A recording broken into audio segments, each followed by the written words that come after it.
नमस्कार, मैं doctor Sarika Verma, ENT surgeon हूँ, सेक्टर 31 गुड़गांव में प्रैक्टिस करती हूँ। कई बार आपने सुना होगा, लोग कहते हैं कि मुझे साइनस है। साइनस है बोलना इज समथिंग लाइक सेइंग कि मुझे हाथ है या मुझे पैर है। साइनस हमारी बॉडी का अंग होता है।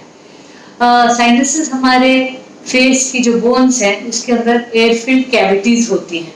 अगर आप इस मॉडल को देख सकते हैं तो ये हमारे फेस की हड्डियां हैं, उसके अंदर हवा के भरे हुए कैविटीज होती हैं।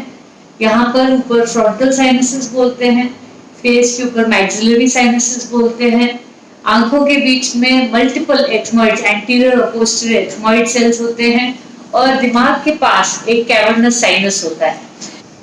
तो जिस तरह आपके नाक के मांस और स्किन बढ़ जाती है एलर्जी की वजह से या इन्फेक्शन की वजह से, उसी तरह साइनस के अंदर जो लाइनिंग है वो भी स्वेल अप कर सकती है, साइनस के सिम्टम्स आने लगते हैं।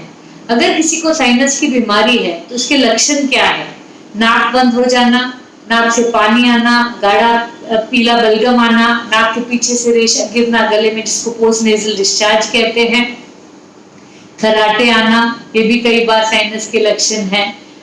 फेशियल पेन, जैसे कभी यहाँ साइनस में दर्द होना, यहाँ फ्रंटल साइनसेस में दर्द होना, आंख के पीछे दर्द होना, और जनरलाइज माइल्जिया, वीकनेस, मुंह से बदबू आना, ये सभी साइनस के लक्षण हैं। कभी कभी अगर साइनस में इन्फेक्शन बहुत ज्यादा बढ़ जाए तो आंखों की विजन भी डिस्टर्ब हो जाती है। आंख जो है कई बार प्रोप्टोसिस बाहर भी निकल सकती है।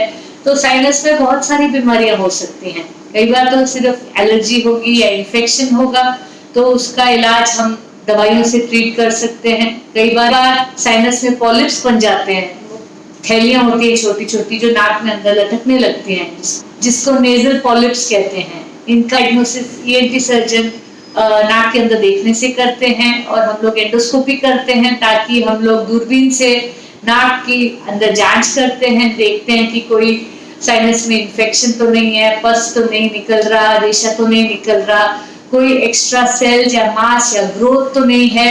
तो ये सभी चीजों से साइनस की बीमारी का पता चलता है, और साइनस की अच्छे से जांच करने के लिए एक सीटी स्कैन कराया जाता है साइनसेस का, जिससे पूरे साइनस सामने दिख जाते हैं कि उसकी में कोई सेल तो नहीं बना हुआ, कोई पॉलिप तो नहीं है, कोई फ्लूइड तो नहीं है, कोई पस तो नहीं है, कोई इन्फेक्शन तो नहीं है।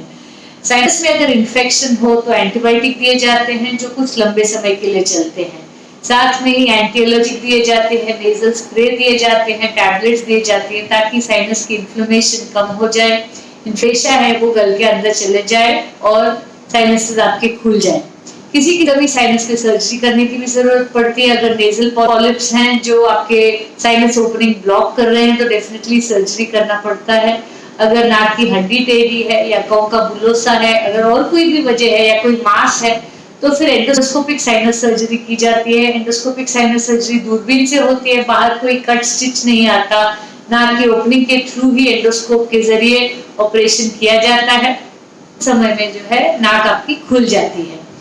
और कई बार पेशेंट को छींकों की समस्या आती है, जो वो कहते हैं कि हमें साइनस की बीमारी है। छींके एलर्जी का लक्षण है।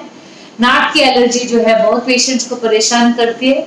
4 में से 1 इंडियन को आज एलर्जिक राइनाइटिस की दिक्कत है। एलर्जिक राइनाइटिस 2 प्रकार की होती है। एलर्जी जो थोड़े समय के लिए हो, जो साल में 4 हफ्ते से कम हो, उसको इंटरमिटेंट एलर्जिक राइनाइटिस कहा जाता है।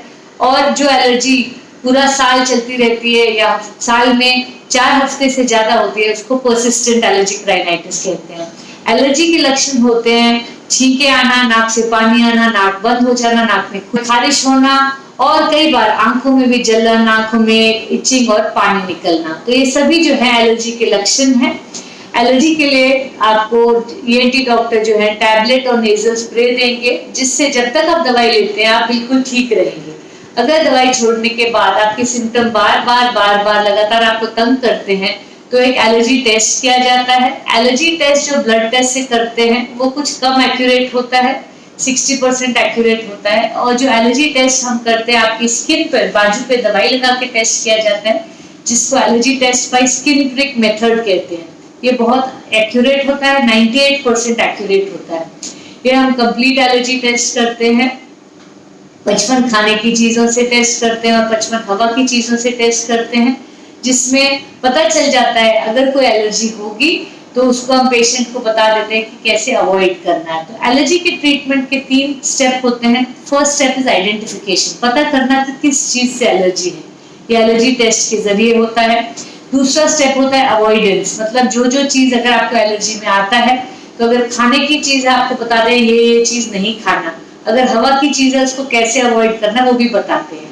तीसरा स्टेप होता है इम्यूनोथेरेपी, अगर पहले से ज्यादा फायदा नहीं होता तो फिर इम्यूनोथेरेपी देते हैं। इम्यूनोथेरेपी मतलब एलर्जी के वैक्सीन दिए जाते हैं ताकि एलर्जी आपकी जड़ से खत्म हो जाए।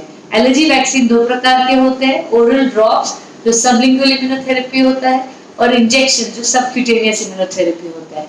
ये कोई नई चीज नहीं है, मोर देन 100 इयर्स ओल्ड है और मैं पिछले 21 साल से एलर्जी पे काम कर रही हूँ और मेरे कई सेंटर हैं दिल्ली, बॉम्बे, गुड़गांव, चंडीगढ़ और उदयपुर में, जहाँ पे हम एलर्जिशियंस का एलर्जी टेस्ट करते हैं और एलर्जी का वैक्सीनेशन प्रोवाइड करते हैं। तो अगर आपके परिवार में किसी को एलर्जी की समस्या है, आप जरूर इलाज करवाइए। एलर्जी के साथ आपको जीने की जरूरत नहीं है।